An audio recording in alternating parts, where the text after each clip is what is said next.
गाना हम गाए मुके जवाब हिया के गाए कमेंट में रउरा सब बताएम लोग कि सबसे अच्छा गाना के भइल तो सुनावा पहले तू ओकरा बाद हम सुनावतनी तो सुनी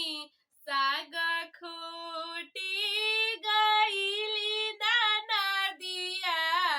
तहार बहिन उखिया के कगरी हो आगे बोलो। औखी में के सियारा मिल के माजा ले लसन सगरी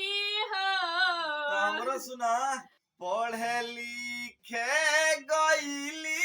साली सरकारी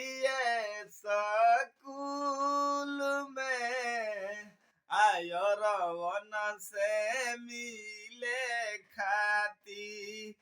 ढुकी जाली पुल में न दोनों आलो के